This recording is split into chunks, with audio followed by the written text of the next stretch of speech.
It's time for the Double Stop with Brian Sword. Welcome to the Double Stop. I'm Brian Sword.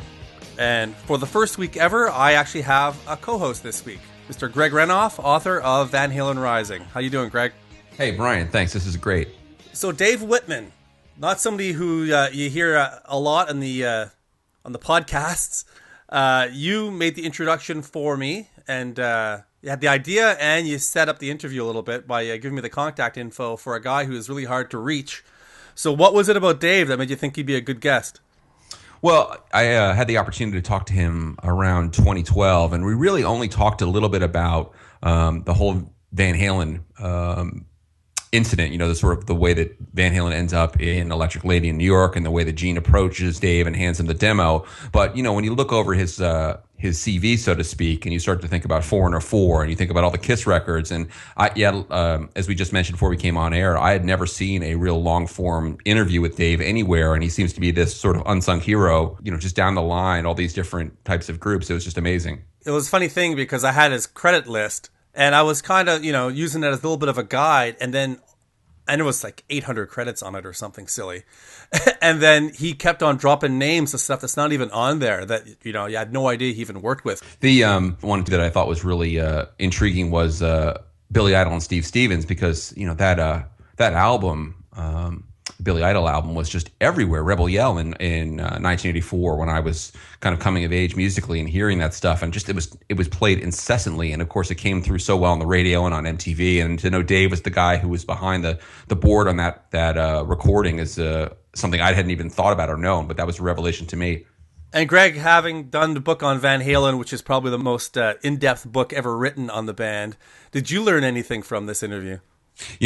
I did. I was on the phone with Dave for probably 15 or 20 minutes back in 2012, and he was on the road with TSO at the time. He was nice enough to spend some time with me talking, and he had told me that Gene had brought the demo to him. This is the Van Halen demo in 1976 at Electric Lady, and then that Gene had sat there alongside Dave, sort of giving Dave some general instructions about what he wanted done with the demo to make it sound, but Dave mixed it, and Dave particularly remembered mixing Running with the Devil. But what Dave didn't tell me, which was a revelation to me and actually quite remarkable, I think, is that Eddie Kramer apparently was the guy who sort of got Dave involved.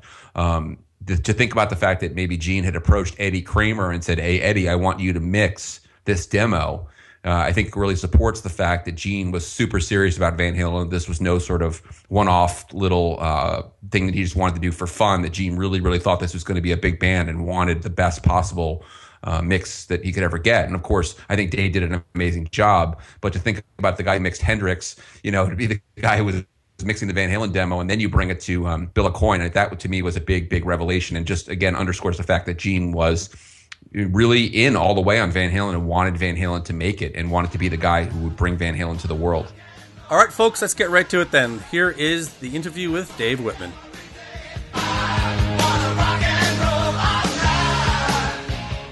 I'm actually from a small town and county back in northwestern Pennsylvania, and there was some music back there, local bands and stuff like that, but it just so happened that my family, I'm an only child, but my father was a drummer, and not by profession, but my father was a drummer, and my mother was a piano teacher. She played piano and organ, so there was always a keyboard in the house, and there was always a set of drums in the house. So that was, and I up until that point, just kind of dabbled a little bit on the drums, and my mom always wanted to teach me music and had me play piano a little bit. But the interesting thing was that it was actually my grandmother at one point who talked me into having my cousin, one of my cousins who just moved back to the area. She was the one who had me talk. She talked me into having my cousin give me some guitar lessons. So there I was, long about, I guess this is I was about a junior or senior in grade school, actually, 7th or 8th grade. And sure enough, I started taking some lessons from him, and those were back in the days of kind of like folk songs and stuff like that. So that's where we started. That's where we started, and eventually that kind of grew into like kind of high school functions, and then sooner or later the old rock band came along, and so I had been in local bands starting, I guess when I was pretty much a junior in high school. And that's so I was the guitar player, and believe it or not, the lead singer for a while in all the bands we had. So were those cover bands, or were you working on originals? Yeah, well, okay, right, exactly. At the time, sure, it was all cover bands. It was basically all cover bands up until the very end, when I was like a senior in college. And it was the usual top 40 stuff. But here's where kind of maybe it all kind of ties in together.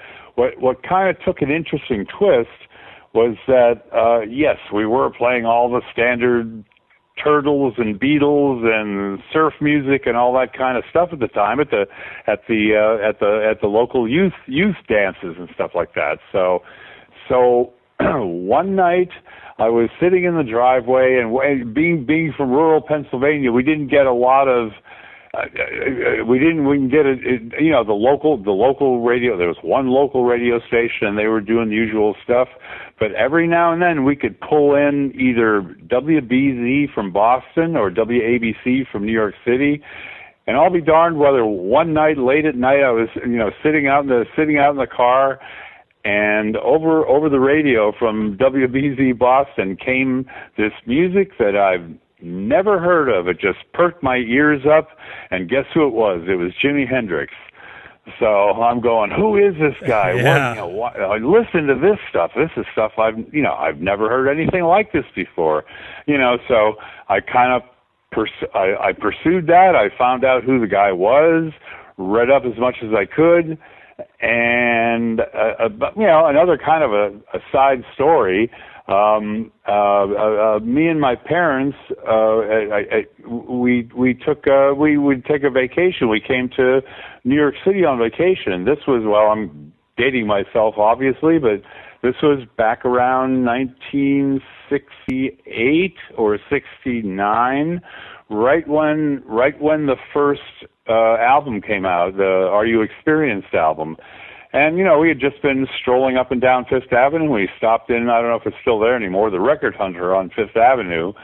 And I went in there and I asked the proprietor, I said, hey, have you ever heard of a record by a guy named Jimi Hendrix? And the guy looked at me incredulously, and he said, how have you heard of this guy? He was just like amazed that I had heard of the guy, and he said, you know what? I don't know whether this is true or not. He said, we just happen to have the one last copy, probably in the entire city. So sure enough, I up and bought the record, and I was like, just like so overjoyed to have gotten this record, So we get back to Pennsylvania, and that was, I think, one of the little twists we put in our band at the time, and that was also along the same time like Cream came out with their first record, and King Crimson, and then later on, a year or two later, after I was already in college, Yes and Emerson, Lake and Palmer. All those bands were like, just totally interested me. So anyway, just backtracking a little bit. So in our little band, we incorporated a lot of the Hendrix songs. We started playing these Hendrix songs in the middle of a Turtle song or something like that. And it was just like, so we were one of the only bands that played that kind of music from time to time, and would put one of those songs in our set. So. Anyway, so that's kind of how that fascination started. I mean, it was always, I don't know if I'm kind of just rambling on here, but I mean, that's how it all kind of started. All during the rest of high school and during college, we always had a band. And then, along about when I was a junior in college, my second last year in college, that's about when I believe independent studios became a little bit more to the forefront. All the bands didn't have to record on the labels and all that kind of stuff. And also credits, and both studio credits and engineering credits started being put on the record. So I became fascinated with looking at who did the record, where they did it, and especially again, Jimi Hendrix was still one of my fascinations. And by the time the third record came out, Electric Ladyland, I was like, totally just like, just thrilled. I'm going, wow, I got to find out about these people. It's always that moment when you realize that's a real job. Well, exactly. That's exactly it. I don't know exactly how to put it, but I guess there came, the usual pressure from the parents. Well, what are you going to do? You got to major in something. At the time, for the first 2 years, I was a business major, and I wasn't very happy with that. So believe it or not, I didn't know what else to do, so I kind of switched majors, became liberal arts, and I ended up with a psychology major, which probably helped me down the road. But there did come a point where I just realized that realistically I probably wasn't going to make it as a professional musician, and I just became totally fascinated with recording. As a matter of fact, my father was always kind of into gadgets and stuff. I mean, my gosh, we had I don't even know what you call it anymore. It was like one of those stand-up Victrolas, but it also had a disc cutter, an actual. You could cut a lacquer. You could actually cut your own record, and we had this thing in our basement, So, and he would every now and then he would bring home like a little 3-inch reel-to-reel battery-powered tape recorder, and I was just fascinated with stuff like that, So, I think that's where things kind of shifted. At the very end of college, at the end of my band career, I just said, gee whiz, I wonder whether I'd be interested in pursuing this. So, not knowing any better at the time, I think at the time, Billboard magazine would put out an annual directory of recording studios, not only in the States but throughout the world, and I would just pore over that and look and check out all the studios, not only in New York, but throughout the whole country. And, I was aware of Advision over in England and Abbey Road, obviously. And, but also I was kind of focusing on the New York City studios, all the big name New York City studios. And, I still had the Jimi Hendrix thing going. I was still kind of obsessed about that. So, even to the point, kind of a side story, me and a couple college buddies, we used to, once or twice we would, make a field trip, I went to school at Penn State in the middle of Pennsylvania. And, so we would make a field trip to New York City. Went to the Fillmore East to see a concert. So, one Saturday morning, me and one of the guys, we decided, by God, I'm going to see, people would do this all the time. They would just show up at the studio. So I decided to find Record Plant. I decided to find where Record Plant was and just show up there one time and see if I could get in. Well, we did this one morning at 10 in the morning. I walked in there, and the original Record Plant, I believe, is on West 44th. And we walk in there. It's a marble and glass lobby, just like any other office building. But at the very corner, there was this carved wooden psychedelic door. So we go back there, I buzzed the buzzer, nothing happened, and I tried it again, and still nothing happened. So we were walking away, and we were walking out the lobby, and all of a sudden the door swung open, and I'll be darned, at first it turned out to be Billy Cox walked out the door, and he just, kept on going. And then a minute later, the door opened again, and I'll be darned if it wasn't Jimi Hendrix. Amazing. So, yeah, I was stunned. I was stunned. He was almost out the door, and I finally just said, I stammered, Mr. Hendrix, and he immediately stopped, turned around, and he was the greatest guy. We chatted for a while. I asked him some goofy technical question that I stammered out, and he gave us both, great autographs, and that was just like we were on cloud nine. So it was just just kind of a side story of, and then, so then to kind of continue and hopefully not make this too long-winded. This was about the time, my second last year in college. I was a junior in college, and I became fascinated with pursuing engineering as a career. So I decided to do the usual things. I didn't know how to go about it. So I ended up picking out 10 of the top studios out of the Billboard directory. Some of them like, Columbia Studios or whatever, some of the, Atlantic or some of the, larger label names. But I also picked out 2 or 3 of the better known independent studios, Electric Lady being one of them. So I just wrote some letters, basically a letter of introduction. I said, I'm interested in making a career recording engineering. Is there any possibility that, I could speak with you or this and that, whatever I said.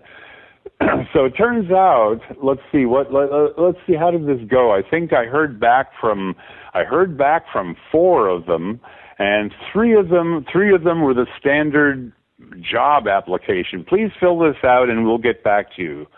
Well, I did that, but then the one that was different was in fact Electric Lady on their classic purple, light purple letterhead and all that, and it was a personalized letter from the studio manager at the time, Jim Marin.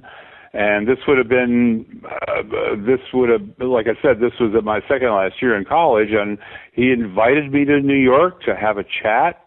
And it just so happened, I think we were going to make one of our Fillmore trips again. So sure enough, I went to New York, made an appointment, spoke with him for like a half an hour. And the one thing that impressed me, he says, I advise you to just stay in school. You're so close to graduating. I would advise you just stay in school, get your degree, and next spring, if you're still interested, give us another call back and we'll have another chat. So that's exactly what I did. About 6 months later, I think this was along about May of my senior year, I wrote him another letter and, requested another interview. Well, here we are a little bit later. I'm still kind of interested. Would you mind seeing me again? And so he agreed. And this time when I showed up, well, not only was Jim there, but that's when I first met Eddie Kramer. So there they were, the 2 of them. I finally got a chance to interview with Eddie. And it was just like, I was on cloud nine. I couldn't believe my luck, and they gave me the tour of the studio and the whole deal. So the way that was left, and also there's a little bit more background if I can maybe bore you a little bit more. Oh no, great. That's great. Some of the experience, the little bit that I had going for me, it turns out along about the same time, when I was my second last year in college, for some crazy reason, I was able to luck into, they had an advanced music composition course. It was like a 400 level course or something like that, and I had not taken even a basic 100 level course, and I don't remember for the life of me how I got into this, but it had the option of either traditional piano composition or electronic music composition, and it just so happened that Penn State had a reasonable sized modular Moog synthesizer, the old Keith Emerson Moog synthesizer type thing, so they had an electronic music lab with a couple Scully Pro, a couple of 2-tracks and a 4-track, even an EMT reverb. So it turns out I was lucky enough that I got into this course, and I was, again, totally into this whole electronic music composition. It was classical electronic music composition, like guys like Usachevsky and stuff like that. So it was like, so that was kind of the side note that I think helped me along the line with Electric Lady, because when I had the second interview, I explained to him that I had some experience with programming a modular Moog, and it just so happens that Electric Lady, in collaboration with Bob Margouleff and Malcolm Cecil, the guys who worked with Stevie Wonder for a while, they did a lot of work. It turns out they had like kind of a 50-50 Moog modular system. Half of it belonged to Bob and Malcolm, and the other half belonged to Electric Lady. So the premise was, back then when I spoke with Jim and Eddie, they said, that Bob and Malcolm are going to be leaving pretty soon. They're going to be taking their half of the synthesizer with them, and we think we may need someone who knows their way around a Moog. So I said, well, I'm your guy. Amazing. Yeah, so anyway, almost at the end of the story here. So this was, like I said, this was about in May. He said, well, I'll tell you what, this all sounds good. Eddie actually had me do a project. One of my tests was, I think the live version of Humble Pie, I Don't Need No Doctor. It was like, I don't know, God, it was like 7 or 8 minutes long. He says, see if you can chop that down to like three minutes or so. I was like, okay. Anyway, so that was my little project, which I did back at Penn State, and somehow I guess I managed to do it. But anyway, so he said, well, we'll be in touch. And so May went by, June went by, graduation, that was graduation. July went by. Oh boy. Part of August went by, and I wasn't, I wasn't bugging him or anything, but I'll be darned, in mid-August, out of the blue, the phone rang. It was Jimmy's assistant, and she said, hey, Dave, are you still interested in a job here at Electric Lady? And I said, you're darn right I am. She says, well, can you be here on Monday? And I said, yep, one way or the other, I'll be there. So that was kind of it. I packed a bag, got a ride to New York City, and I got a temporary place to stay. I think it was the old, well, it's now nicer, but it was the old infamous Albert Hotel in New York. And so there I was. I reported for work at Electric Lady, and I think it was like the first 2 or 3 weeks, there used to be a duplicating room. Every studio had a duplicating room back in the days of making cassette copies and even 1/4-inch open reel copies for clients, to take home with them. So that's what I did for the first 2 or 3 weeks. And and then one day Eddie waltzed in and said, come on, we're going to go in the control room. And the first thing we did was, he said, well, we're going to learn to cut 2-inch tape. Yeah, so and that's basically how it all started. I mean, I think it was a John Mayall live album, and that was the first thing I did in a control room, was cut a piece of 2-inch tape, which belonged to a John Mayall record, which I was like, wow, okay. So and that was pretty much it, So back then it was just such a It was such a different atmosphere. There was way more an atmosphere of mentoring. I mean, I consider Eddie Kramer my mentor the whole time.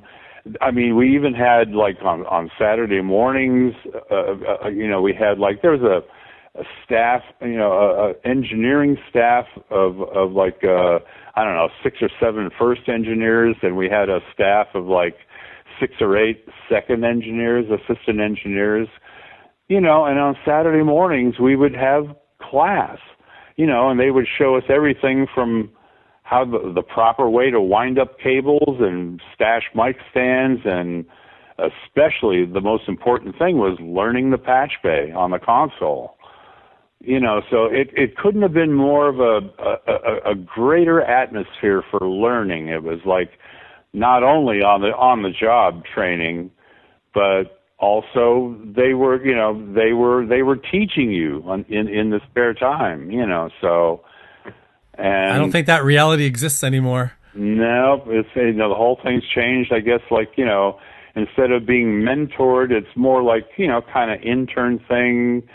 And honestly, I don't even know how it all works. I know there's interns involved, but that's it. It's like obviously it's one of those cases of kind of being at the right place at the right time, and also kind of knowing what you were doing at the time and soaking up learning and everything. And like I said, it was just such a creative atmosphere back then in the early 70s at Electric Lady. I mean, again, we can talk about this a little bit more, but I mean, that was what was so great about it, working with Eddie and a bunch of the other great independent engineers that came through there.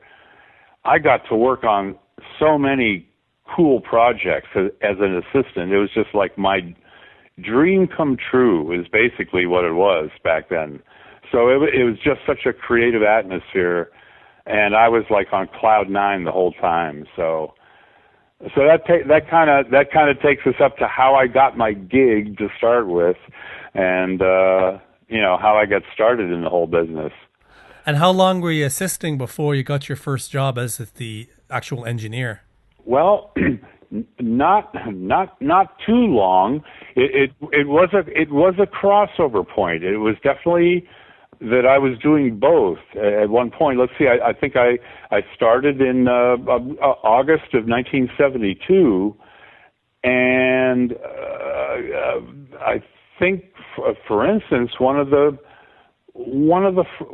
first things I did engineering wise was actually Eddie had me.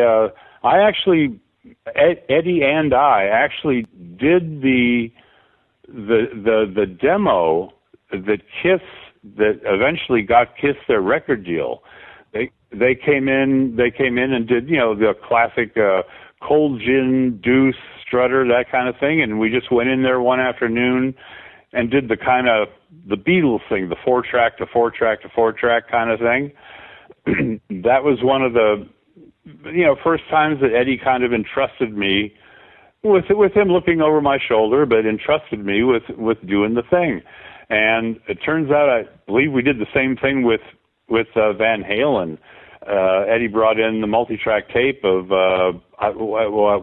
it included "Running with the Devil," and I didn't actually know at the time who it was or anything. I just knew I loved that song, and so it was sort of the same thing. So along with that, I think shortly after, like around 73 or 74, after Kiss had already done their first 2 records elsewhere, Gene and Paul would always come in and kind of do demos of the songs that were going to be on their new record before they even came in and formally did the record. So I ended up working with Gene and Paul a lot, and so that's maybe kind of how that started at the time, in terms of like, I'd do engineering gigs when I was specifically asked for by somebody. But also the studio was so busy at the time. I mean, there'd be at the time there was only 2 rooms. Now there's 3. Excuse me. So there'd be a session during the day, and then around 5 or 6 o'clock at night, it would switch over to the night session, which would go all night. So the place was just like, running around the clock kind of thing. So it just kind of blended in. I mean, we were assigned various projects as assistants, but then as time went by, sometimes you were requested as an engineer. I guess the one example which comes to mind is I almost have to look to see, if there were anything other before this, but maybe the one example of like kind of just hooking up with people, again, because of I had a little bit of knowledge of programming the modular Moog. It turns out I did a couple sounds for the last record for Spooky Tooth, which included Mick Jones and Gary Wright. So I program a sound here and there for the Spooky Tooth record, and I don't know what year that, I don't know exactly what year that was, but it just turns out that Mick remembered me, and because of various, I think Tony Platt, the original engineer, they started this would have been the fourth record, Foreigner 4. They started that at Atlantic, and then through various reasons, they had to kind of switch gears, and they came to Electric Lady, and they were looking for an engineer. And Mick remembered me from the Spooky Tooth days, and just kind of gave me a shot. And 9 months later, here we are. I mean, I ended up doing the Foreigner 4 record, which, as you may know, had a couple decent hits off of that record, So, so it's just stuff like that where, where people remember you and just whatever. I mean, you just kind of luck into things. And like I said, this, excuse me, I was at the time, I was in no particular hurry to make a transition to a full-blown engineer full-time or much less a producer or anything like that.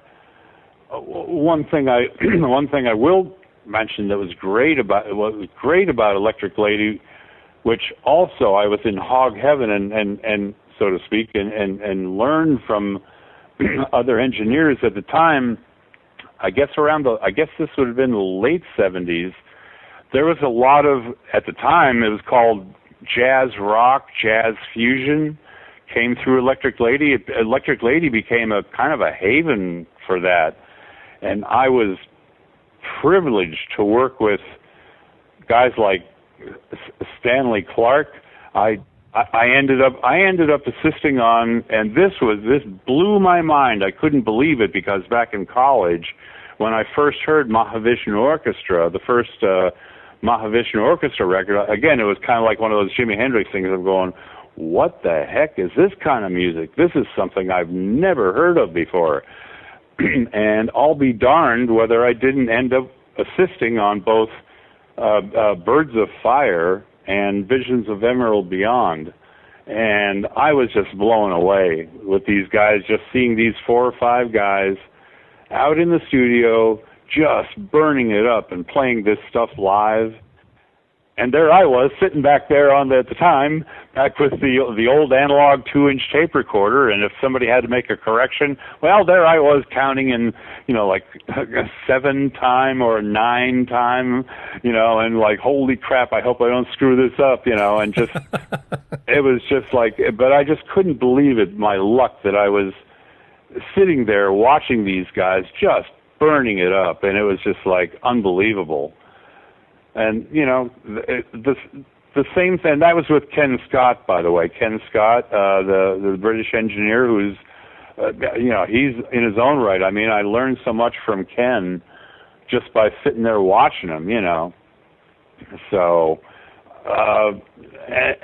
and the same thing goes with, again, I couldn't believe my luck, just the fact that Eddie kind of took me under his wing and I got to work on a lot of great projects. I got to work on the mixing of Houses of the Holy, the Led Zeppelin record, and also the movie soundtrack. The song remains the same, and they used my Marshall top for that, by the way. Nice. They needed a Marshall top to do a quick overdub at 2 a.m, and well, I lived around the corner, so I anyway went home and got it. But oh, brilliant! Yeah, so we have such a long history with Kiss as well, being right there from the first demo. Then how did they evolve through the years of you working with them as players and your relationship with them? Well, I mean, they were the greatest guys right off the top. If I remember correctly, the first record I did with them after the demo and the demos before the record was the Dress to Kill record.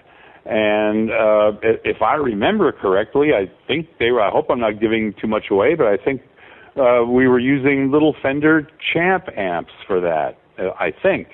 And then the record, right? I worked with Neil Bogart, was the producer at the time, and I mean, we just had a great old time. They were, still wearing their makeup, all the time, and so it was just kind of a barrel of laughs. And turns out the next record was the big live record that they did. They had sent me on a couple. I did a couple remote recordings out in Detroit, and so I maybe some of the material that I recorded made it to the live record. Maybe it didn't. I'm not sure. I wasn't totally involved in the live record at the time, but I like you said, I did come back. They kind of kept doing the same thing. They would book the studio for a couple of weeks and demo up the stuff that was going to be on the next record. And I think I was involved in Animalize, in Asylum. The one thing for sure I think I did a little bit of the Lick It Up record. Maybe not the entire record, but I did some of the solo records with them, and Kiss Killers, and especially back in 1982, we went out to L.A. and did Creatures of the Night, which is kind of when believe that was when they kind of made their transition and took their makeup off and revealed themselves and all that. So, I mean, that was a great time. That was a fun time. I didn't do the whole tracking, but I did most of the overdubs, and I can't remember whether I did the mixing on that or not. But I mean, we spent a couple months out there at Record Plant LA, and so that was a blast. So I did that record, and I think the last time I might have worked with them, I did the mixing for back in 1989. For what the heck was the name of that record? Hot in the Shade. I did the mixing for Hot in the Shade out in L.A. So, and actually I think that was the last time I saw Gene and Paul, was back in '89. I've been hoping to kind of run into him to say hi to him. I think through a mutual friend, Brian Hartley, who does our lights for TSO. He also does lights for Kiss, among various other bands. I told Brian, "Hey, Brian, say hi to Gene and Paul for me." And sure enough, they said hi back, and so it was great. So at least they remembered me. But those were the good old days. I mean, that was also when they lived in New York and worked out of New York, and then at one point, Gene and/or Paul decided to kind of switch bases and move to Los Angeles. So that's when I kind of lost track. So, but yes, I did a bunch of Kiss records. That's for sure. That was, in fact, like I said, the Dress to Kill was one of my first major, on my own recording projects. Yeah. And in terms of working with Kiss, the difference of the working relationship from being an engineer to mixing for them, how was that transition? It was all kind of one and the same back then, it was kind of not like it is today, where you'd have, guys cutting tracks, and you'd have like 3 or 4 or 5 or 6 producers and mixers and remixers and stuff like that. Back then, it was kind of old school, and unless something went wacky, you were the engineer from the start to the finish. Right. So, I mean, yeah, during the days of like Lick It Up and stuff like that, that I wouldn't do the entire record. I would be asked to do, 1 or 2 of the songs, or do some overdubbing and stuff like that.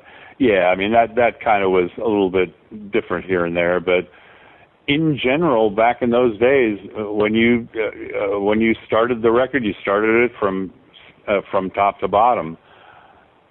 And that was also, obviously very satisfying, being able to, do the whole thing all in one shot. Another guy I've had on the show is Steve Stevens. Yep. And that's somebody that you've had a pretty good working relationship as well, between Billy Idol and some of his solo stuff. Yep, sure have. How did you get involved with working with Billy Idol and Steve Stevens? Well, I was trying to think of this the other night after we first got in touch. I can't honestly remember how I hooked up with Billy. I had known Tommy Price a little bit, but from various sessions here and there. But I honestly can't remember how I was chosen and asked to do the Billy Idol record. The only thing I can kind of figure is that in general, Keith Forsey was a producer, and they had decided to do the record at Electric Lady. And there were 1 or 2 other engineers, especially Michael Frondelli, who was the other engineer, and we kind of traded off. He'd do a track, I'd do a track. He'd mix a track, I'd mix a track. And, we were both credited as engineers and mixers on that record, but we both kind of equally did the record together. And, that was also another very enjoyable record, working with Keith and with Steve and with Billy. I did in fact mix Rebel Yell and Eyes Without a Face and one of the other biggies on there, but I I'm happy that I was able to be involved with Rebel Yell and Eyes Without a Face. I mean, I still love those songs to this day. So, let's see, I guess it was 2 years later, I was asked back to do the tracking for Whiplash Smile. I didn't do the whole record, but I did either all of or most of the tracking for Whiplash Smile. So, and Steve and I formed kind of a relationship. And when he decided to do his Atomic Playboys record, I was asked to engineer that record. And we did most of it in New York, and then Steve and I went out to L.A. and did the mixing. So that was Steve's Steve's a great guy. He's like such an innovative guitarist with all the effects he has and stuff like that, and it was he's just a great guitar player as well. So. But I think that's most of the story of that. But I mean, I think that's how that came about. That they had just chosen to do the record at Electric Lady, and between me and Mike Frondelli, we did the engineering. We kind of traded off engineering duties on that. When I looked at your credits throughout the '80s, I'm kind of astonished at how many there are. Well, yeah. You know what I mean? Like you must have just never left the studio. It's such an interesting period in your life. Like, I'm looking at it, and there's like 8 records in a year kind of thing where you have credits on it.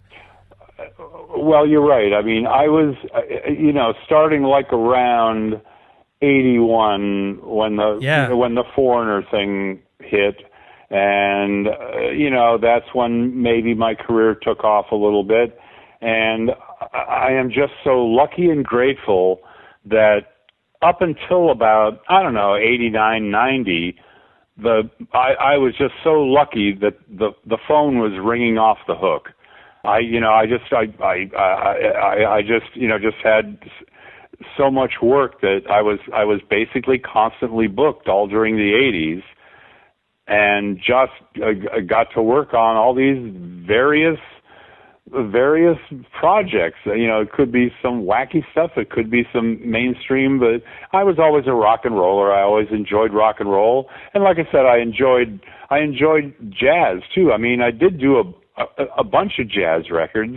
I mean, and I enjoyed doing that. I mean, God, we did, Roy Ayers came through there, and just to mention one name, but I worked on 3 records with a guy named Lonnie Liston-Smith, and just like the Brecker brothers, I got to work with the Brecker brothers, and it was just like such great times to just see these guys all at once in the studio, just burning it up. It was just like thrilling, so. But yes, I was just lucky enough to during pretty much all of the 80s to be able to just let the phone ring and take gigs, so. You mentioned working with Stanley Clarke. Out of curiosity, did you ever get a chance to work with Jacko? Yes, I did. I can't name the record off the top of my head. But yes, I was lucky enough to work with Jocko. I believe I was assisting on whatever record that was. I believe I was the assistant. But yep, sure did. Got to meet and work with him. It was great. He was a great guy. He was a wacky guy, but he was a great guy, and he was a great player. I was just so lucky that having been associated with great engineers like Eddie and Ken Scott and others, among others, which I just through Eddie. I mean, I worked on the 2 of the songs on the Young Americans record, the David Bowie record. I did that little Verispeed effect, the fame. I ended up was the guy who kind of did that. So, got to meet John Lennon during those sessions, and oh my goodness, so again, it was just like such great times that I was lucky enough to be associated with the great engineers who were working with the great artists at the time, and I was just a part of it, so. And with your musical history of your interest when you were growing up, how much of a thrill was it to work with Clapton? Oh man, I'll tell you, yeah, exactly. It was. I think the thing that blew me away was that we were working at the old, now Avatar. I believe they're about to sell it again, but the Power Station, in the big room of Power Station, and it was just so funny. After the tracking was done, time to do a few little overdubs and stuff like that. What blew me away, he just would set out an old Fender Tweed, a little small Tweed amp, plug into the thing, and just wail away, and a one-taker. It would be a solo and one taker. And if we did a second take, either one, it was just like, and the same thing with his vocals, the same thing with his vocals. It was just like everything that came out of his mouth was a one-taker. It was unbelievable. So, and he was just the nicest guy you'd want to work with. So yeah, that blew me away as well. It was just like, but just the the immediacy of just setting up an amp, setting up a mic, and bingo, 1 or 2 takes, and there you got it. Now, when recording started shifting from analog to digital, how did that affect you? Well, yeah, okay, well. Let's see. I don't know if I can remember the exact details, but our original co-founder and co-composer Bob Kinkle, the studio we used to work at, it was called Studio 900, a little place in Broadway, down on Broadway and 21st or something like that. And Bob also happened to have a little production room just right down the hall. So when Paul and I were working on the last 3 Sabotage records, at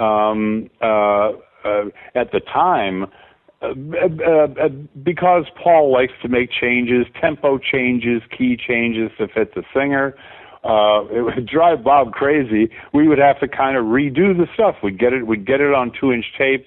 He was using Digital Performer at the time rather than Pro Tools, but it was kind of the same thing. He'd do what he had to do in Digital Performer and then transfer it over to 2-inch tape.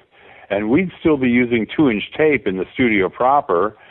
So if we had to change something, there was, a little bit of back and forth, or we'd have to start over again, do all the guitars again, all this kind of stuff. So there came a time where we started making the transition. It wasn't a full transition to Pro Tools or Digital Performer. We ended up, I believe, at one point our interim choice was we bought a couple. I don't think they make them anymore. They were Tascam 24-track hard disk recorders, and we were able to. We had a pair of them. I think we even had 3 of them, and we were able to. Again, we still had to for whatever reason, we still had to make changes on 2-inch tape and then transfer it back to the Tascam and work on the Tascams. So there was that transition period, which we did. I don't know exactly what record we did in that format, but then we finally did make the full transition to just strictly Digital Performer, working in Digital Performer. And at the time we chose Digital Performer as opposed to Pro Tools. I think at the time back then, both Bob and I use extensive use of MIDI, and we need to edit MIDI. We need to change tempos quite often. And at the time, Digital Performer was way more easier to deal with MIDI-wise than Pro Tools was. So that's what he learned on. I picked it up from him, and to this day we still use Digital Performer. So, but yeah, since 2007, the Night Castle record, maybe even before, we were totally Digital Performer. Yeah. But we still use an 80-channel analog console. Brilliant. No in the box for us. It's still we still always love to bring it out to 80 analog channels and have the full, just the old school method of doing that. Now, in the early 90s, when the musical climate kind of shifted, did that affect you much? Yes, it did. I will be honest. Apparently, from what I've been told, rock and roll was kind of moving out of New York, kind of moving to L.A., and as you know, the big deal back then was grunge, hip hop, all that stuff was all of a sudden exploding. So by that time, let's see, what was I? I would have been like in my 40s or something like that. So, there was let's just put it this way: the phone stopped ringing quite as much as it had. I was a younger generation, normal kind of thing. The younger generation. There were a whole new set of people that were kind of getting hot and making a name for themselves. And we were, for whatever reason, we were still good old rock and rollers at heart. We didn't kind of trans over to the R&B, the rap, the hip hop, the grunge, all this kind of stuff. So I think that's so. Yes. In all honesty, I did go through a little bit of a tough time during the early 90s. I'd do one or 2 albums a year. I've got to work with Dave Stewart for a record during that time. I can't quite off the top of my head figure out who else I might have worked with, but there's definitely two or three records a year, and so I kept my head above water. But it was definitely getting a little holy crap. Now it's going to happen. you know, and well, I don't know if this is a side note. Maybe we could talk about this later. But back just the year before was actually the first time that I did, in fact, produce a record, on my own, for someone else, for a guitar player, a blues kind of, a Jimi Hendrix, Stevie Ray Vaughan type of guitar, great guitar player. So, and we had a barrel of laughs. It went kind of quickly, but yes, that was my first production as well as engineering. But that was right at the end there, right at '89, right before things started to get a little lean. So. Yeah. Was that Larry Mitchell? Pardon me? Yeah, yes. Was that Larry Mitchell? Yes, exactly. And for your perspective, then shifting into the producer's chair, what kind of adjustment was that for you? Well, again, as I might have mentioned, I didn't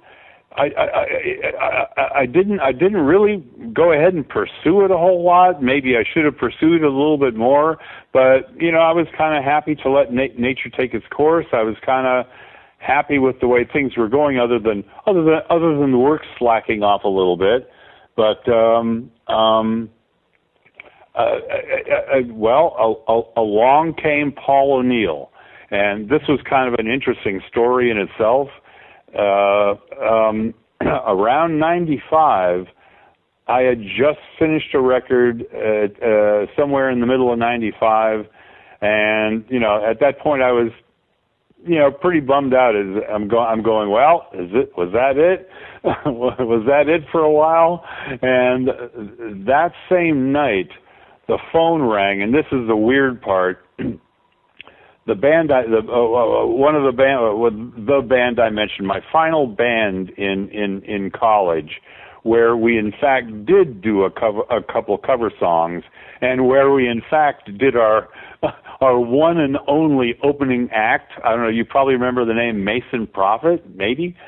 It was kind of a country rock band, but anyway, we were popular up at St. Bonaventure University in Lower New York State. We did a lot of gigs there, and they asked us to do an opening act show for that. Anyway, so it turns out back my senior year in college, we needed a lead singer because, like I said, it became determined that, well, Dave's not much of a lead singer anymore. We really need somebody a little bit more professional. So, which we did. Me and the bass player, we put an ad in the local college newspaper, answered a couple ads, and we ended up hiring this fella, and he was a great singer, and he just filled the bill. So he was our lead singer for our final band in college. Well, so we went our separate ways when we graduated. It turns out we both went to New York. He wanted to pursue a career as a singer-songwriter. I wanted to pursue a career as an engineer. So we went our separate ways. We both went to New York, and we kind of kept in touch over the years. But he ended up having kind of, just for the time being, a very unique type of business where it was kind of like a brokerage service, where he would bring together a producer needed a studio, a producer needed an engineer needed a gig, that kind of thing. He would he worked mainly at Soundtrack Studio, and he knew Paul O'Neill, and he had done some work with Paul a couple years before. And it just so turned out on that fateful night in 1995, the phone rang. It was my buddy, and he said, "Hey, do you remember Paul O'Neill?" And I said, "Well, kinda." It turns out Paul worked at Electric Lady. We did a project together, Paul and I, in 1977. And like I said, there was so much stuff, and things were moving so quickly back then. I'm embarrassed to say I don't quite remember him at the time. But I think he worked in the maintenance shop for a while, and we worked on a project called his project. It was called Slow Burn, and he had a number of songs that were, again, was typical of Paul's style. It had a huge vocal range, trying to find the right singer, all this kind of stuff. So, like I said, this was, I believe it was like in 1977 or 78. So I'll be darned whether in 1995 the phone rings, it's our mutual friend, and said, "Hey, Dave, do you remember Paul O'Neill? Well, he remembers you, and he'd love to work with you again. He'd love for you to be involved with the mixing of the well, it turns out the third last Sabotage record, Dead Winter Dead." And so, sure enough, I immediately went up to Studio 900 and met with the guy, met with Paul, and we hit it off, and shall we say the rest is history? So from 1995 up until this present day, I've been working with Paul the entire time. Now, when he came to you with a concept for Trans-Siberian Orchestra, what was your first thought about it? Well, to tell you the truth, I mean, Paul's the kind of guy who will just mention something, assuming that everybody else knows what he's talking about. And I would always hear this. I wouldn't hear Trans-Siberian. It would always be TSO, TSO, TSO. And this had been germinating, floating around in his brain for a couple of years. Him and Paul, or him and Bob Kinkle, among other, and John Oliva. And, so I didn't exactly know for the first, for the first year, I don't even think I really realized what he was talking about. But, but as you probably know, that the song Sarajevo 1224 actually originally appeared on the Sabotage Dead Winter Dead record. That's where it first appeared, and it even, well, I don't know the story 100%, but it was even offered to one of Paul's other bands earlier than that, and for whatever reason, it never made it onto the record. But that song has been floating around Paul's brain for years. So at that point, that seemed like the right time, and that's where that first appeared. And through I don't know all the mechanics of how the record companies do it, but it was it was put on the Dead Winter Dead record, and it just so happened that I don't want to get my names totally wrong here, but Scott Shannon, I believe, at WPLJ picked it up, and also possibly later on Mason Prophet down here in Florida. They were the two that really pushed the song and said, "Hey, Paul, you got something here." And through tons and tons of airplay, this song became, very, very well known and very popular. So I think that's how that all started. And then Paul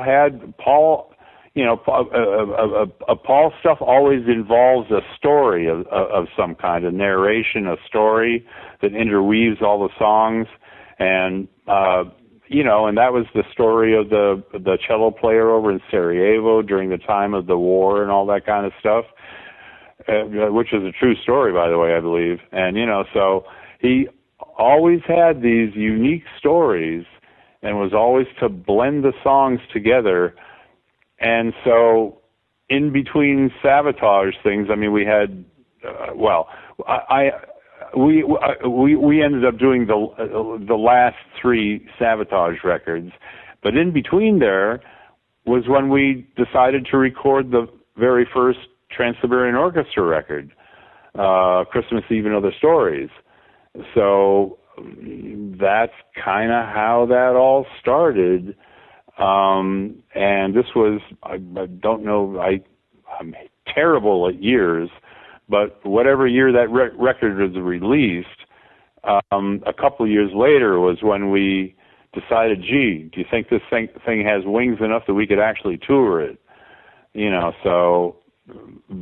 And like I said, I'd have to look on Wikipedia or something like that to see the exact timeline. I can't spit out the dates off the top of my head, but it was somewhere in between the last two or three Sabotage records that we actually did the first Trans-Siberian Orchestra record, and then eventually decided to see if we could tour it. So, how did that first tour go? Well, and what was your involvement? Well, right. Well, the first tour was in 1999.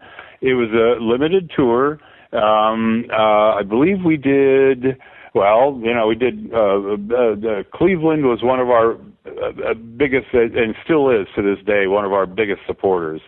So we started in the theaters at the good old Playhouse Square Palace Theater in Cleveland. I believe we played.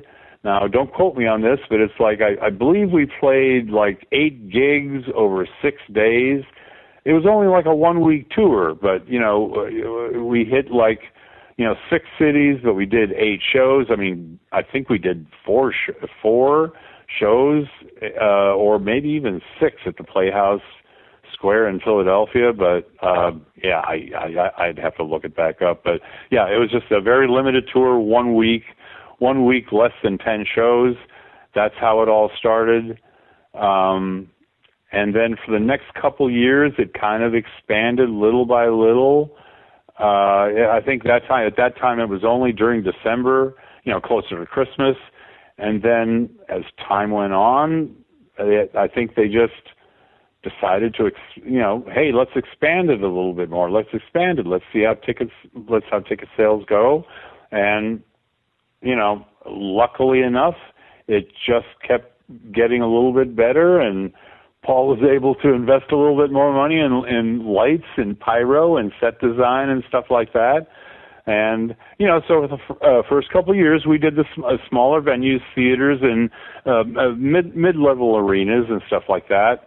And I can't tell you when exactly, it just totally opened up. But for the past, at least 10 years now, we've been doing sold-out shows in, the full-bore big arenas, So it's just developed into this monster that we're still all pinching ourselves again at how lucky we are and yes. how big this has become. Now I think this year again it's going to be another 14 or 15 tractor trailers per coast. And like we travel with, travel in pretty well style and 3 band tour buses and 7 or 8 tour crew tour buses. So it's just and we're, like I said, within a week, we're all heading out to Omaha to start rehearsal for the 2015 tour. So, and then get back to your question. At the time, it was like, I think Paul had just, off the top of his head mentioned, well, Dave, you're going to come out on tour and do the sound, right? And, I read right away, I said, well, Paul, I've never done live sound ever in my life. And he says, well, you mixed the record, you should be able to do this, right? So we gave it a shot, and believe me, our first gig was, I don't know the name of the theater, but a theater in Philadelphia. And to this day, Paul will still mention, it's very nice of him to do this, but they'd set up a little cheapo video camera up on the balcony and says, Dave, the sound coming off of that camera is just pristine, so anyway, we've just been, again, lucky enough that I've learned the technology, adapted to it's been a learning experience, certainly. It's been, I love doing it. Just learning the acoustics is, such a different animal from theater to arena to this whole thing. It's just so it's been, kind of like a second, a second career for me. And it's just I don't know if I honestly don't know if I'd want to do it year round, like some of our crew do, and like most of our crew do. But for the 2.5 months we do it, I simply love it. There's no better satisfaction than seeing the looks on the faces of the audience, especially the kids. when they just like, hopping around to the music and they have a huge smile on their face, it just gives you so much satisfaction. So it's just like that part has been the most self-satisfying. And I guess I've been accused, and my whole thing, and without knowing anything about it, just kind of going into it cold, my goal was to make it sound like the record as much as I could, even to the point where we've been accused by patrons who want their money back and said, that was a recording, wasn't it? You're playing back a recording.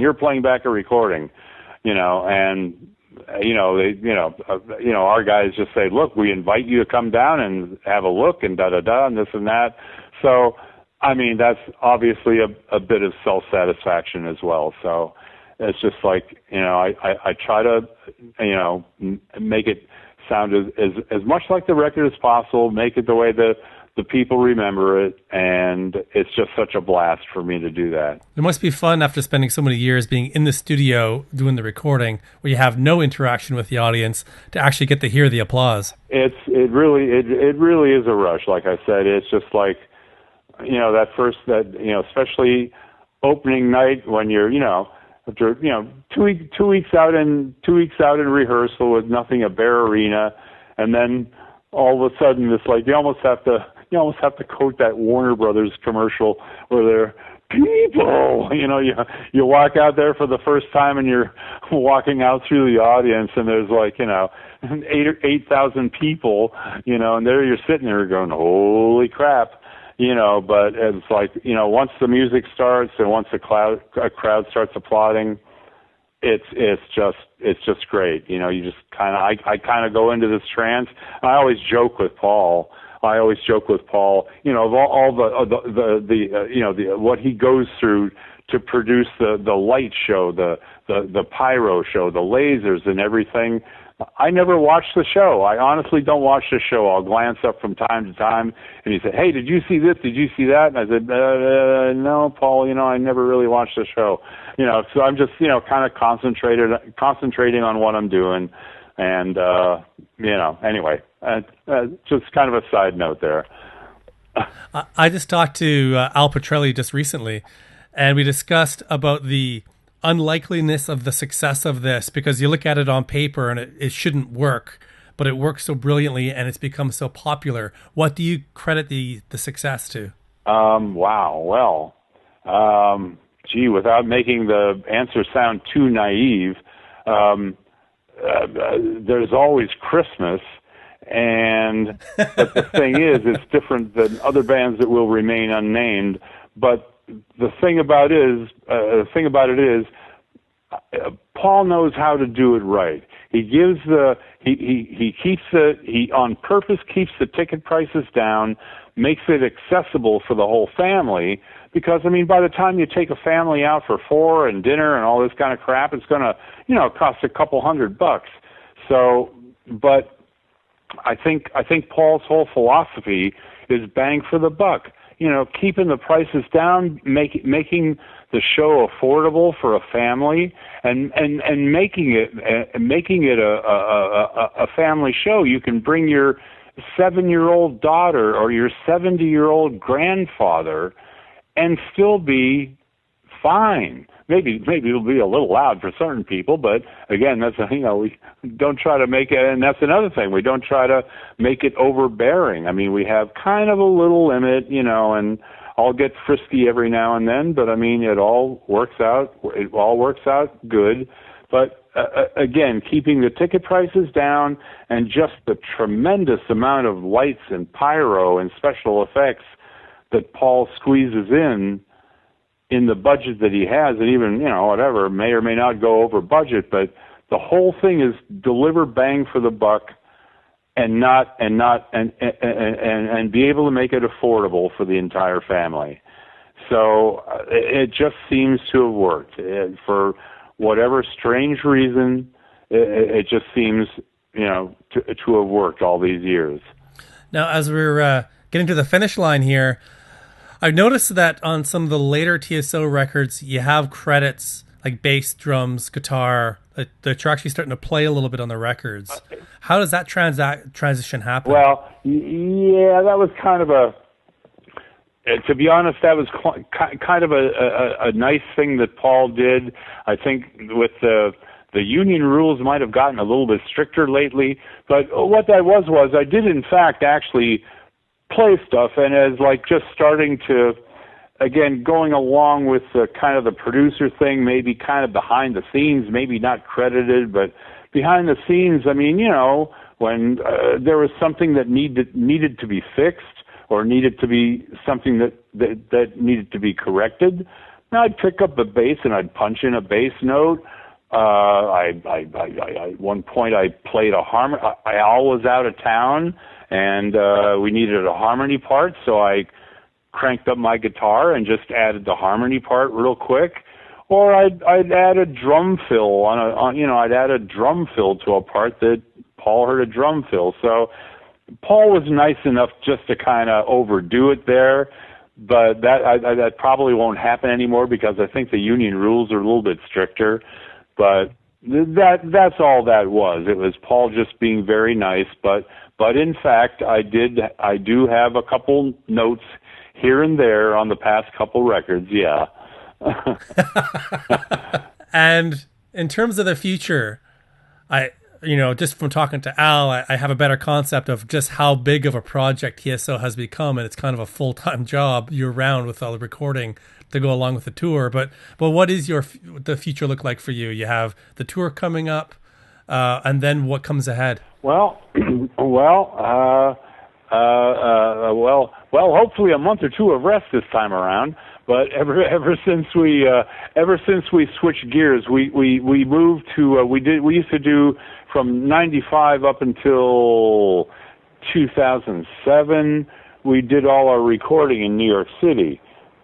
So Paul's family is down here, and it just made sense economically to kind of shift gears. So in 2007, we decided to come down here to Florida and start the recording there. So, we spent 3 years doing the Night Castle record, which probably didn't help any, but, and then for temporarily, we got ourselves a little project studio, and that worked out well, and that's where I became involved in the co-production. Paul was nice enough to ask me to be co-producer, and like I said, I would do things behind the scenes that nobody would even know about, but it would make a difference for the record. I felt move a note here or there, whatever needed to be done. So back when we did the EP Dreams of Fireflies, Paul was nice enough to offer me a co-production position on that. And the same thing this time around with the new album, Letters from the Labyrinth. I'm co-producer on that as well. So, and Paul has left. Paul's such a busy guy, and I think part of the thing was that he wanted to kind of he just didn't simply have the time to do it all himself. So he had to entrust some of this to other people. And, certainly this time around, me and Al Petrelli are kind of joined at the hip when, we go in there and we just dive in and do guitars day after day after day. And, we're meticulous about that. And then there will be a couple other days where Derek Whelan and I will just spend a couple days doing keyboard parts and stuff like that. And so, and Paul leaves us on our own and we just do our thing. And Paul come in a couple days later and say, that's great. Or, let's try another way. I'm quoting Paul here, but I mean, Paul is always willing to peek around every corner. And that's where he gives us the freedom to do that. So, I guess I hope that kind of answers your question. Like I said, Paul was nice enough to offer me a co-producer position on both the previous EP and now on Letters from the Labyrinth. And I'm very proud of the record. We're all very proud of the record. So I hope it does well. Well, yeah. If any indication of the past, I'm sure it will. Well, yeah, I think it's coming out sometime in mid-November. I'm not sure exactly when, but it's all signed, sealed, and delivered, and it's just it should be out in about a month, something like that. So. Well, Dave, thanks so much for taking the time, and good luck on the tour. Well, thank you very much. Yep, I mean, like I said, I'm catching my last bit of breath here in Tampa for about a week. Well, I'm leaving on Sunday, and then see if my apartment is still in one piece in New York, and it's off to Omaha, and then this time around. Actually, just real quickly, I know we're wrapped up here, but besides the deadline of making the record and getting that done, I mean, you've heard that we did the Wacken Open Air Festival, right? Yes. Yeah, so that was a challenge in itself. I mean, I wasn't sure. Nobody knew whether we could pull it off, but we did. Two bands played simultaneously on stage. I mixed two bands simultaneously from one console, and it was too bad we had to walk through 3 feet of mud to get to, but it was just great. So so that took a little bit of time out in the that's why we had to kind of scramble to get the record done at the very end. But it certainly has been a busy year, Brian, and like I said, I'm looking forward to maybe a little more than a month off. I'm not sure exactly what next year will bring. I think it's going to, whatever. I'm a TSO person all the way at this point, and whatever it decides to do, Paul always has a couple ideas on the back burner. So I'm just going to kind of wait and see, catch my breath. We're all going to catch our breath. And at some point, I'll be back down here and we'll dive back in and see what happens.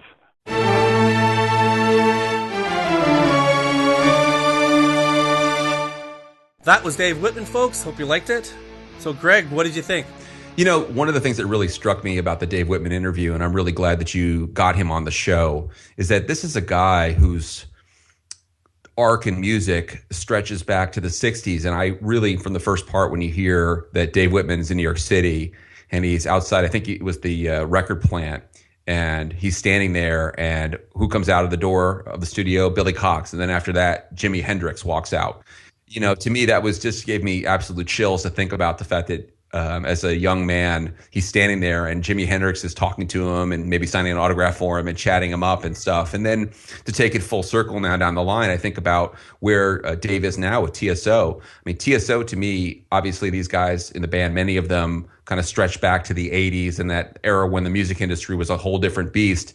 And Dave is still in the mix. He's still doing something now that is absolutely central, I think, to what makes rock music vital today, and that is the TSO stuff. And as much as maybe it doesn't get enough credit, I think, in the mainstream media, the TSO stuff, every time I've seen TSO, the place has been absolutely jam-packed, and it's been a fantastic show. I mean, people love it. You have people there who are 85. I've seen people there in wheelchairs who are like 85 years old sitting there watching this show, and I've seen little kids there. And so for that type of entertainment and to have Dave doing the sound for those shows and the mixing is just kind of gives you a sense of Dave's ability to reinvent himself. That was another thing I thought was really interesting about the first part in particular was we talked about how, during the era when grunge and hip hop became more popular, Dave got less phone calls, but he still figured out ways to work and figured out ways to kind of keep himself active in the industry. And so, again, a guy who goes all the way back to the late 60s and gets mentored by, my God, Eddie Kramer to still be around and still working. There aren't a lot of people, I don't think, who have had that long of an arc in the industry. So I was really impressed about that. Yeah, like I've talked to a lot of producers and engineers and mixers, and that happens at a certain point for all of them, really, that the phone calls start slowing down. And obviously, early 90s was a big one. Next week's show, I have Howard Benson, who got his start around then and then kind of exploded in the first 10 years of the 2000s. But even now, I think his phone calls may be starting to drop a little bit. Like he kind of had his peak. And a lot of these guys have to reinvent themselves. But usually it seems to be they're producing, okay, now I'm going to have a home studio and people will send me files and I'll mix them kind of thing is, like Beau Hill does that. A lot of guys do that now. But he's the first one I've seen to reinvent himself as, he still does the records, but he does the live sound now, which is an interesting twist. The other thing too, Brian, which really struck me in listening to it is that he's a very humble man. And, he said to you, well, I worked on this record called Foreigner 4. Maybe you've heard a couple of songs on the radio. And I think he was kind of half serious. I was like, that's an incredible, that alone, right? That record alone would be a career maker for anybody and would be, if that's all you really did in your career, you'd still be somebody worthy of talking about it, to have that just be one piece of the puzzle, not to mention the Kiss demo and all the Kiss records through the 80s and the fact that Kiss worked with him for so long really tells you, too, that he was a total pro and that those guys had 100% confidence. We were talking before we came on air about how Kiss's career changed and how their musical style had changed so significantly, and the fact that Dave could be the guy mixing their early records and then mixing their 80s stuff, which of course sounds totally different than their first couple albums. That's another tribute to Dave's abilities to kind of keep himself right at the heart of things as the industry changed. So that's Dave Whitman, and that is actually the second episode in a row that you made the guest suggestion and you made an introduction, because it was also Chris Moore last week. Yeah, the Chris Moore, just very quickly, I immediately when I met Chris, I met him in Pasadena, and he told me he was doing this project with George Lynch, and he was playing drums, and he told me about the other people in the band and how that had all come together. And then he said, I'm doing something with Craig Goldie as well. I said, I know just the guy who's going to want to talk to you. I mean, it was like the first thing that came to my mind. I said, Brian Seward's going to want to chat with you. And so that I thought was an excellent way of sort of previewing what's coming next for these two guys, Goldie and Lynch, but also what an inspirational story. I was really just so moved by the fact that this guy's a banker, basically. He's quit and he just says, I want to do this again. And he works so hard that now he's getting these calls from these hugely important guitarists, at least our generation, rock guitarists. And that's not an easy gig to get, to be playing drums with George Lynch. And so that was really a great conversation. And it wasn't that he just kind of started doing it on the side. He quit his job and fully committed. No turning back. Definitely, and as someone who heard him play live at my the launch party for my book in Pasadena, I will tell you he absolutely thunders. I mean, that was the other thing that I said. This guy is amazing, because the room just exploded when he started playing drums, and wow, what a talent! And let's hear a bit about the book. Congratulations on the success; it's really taken off.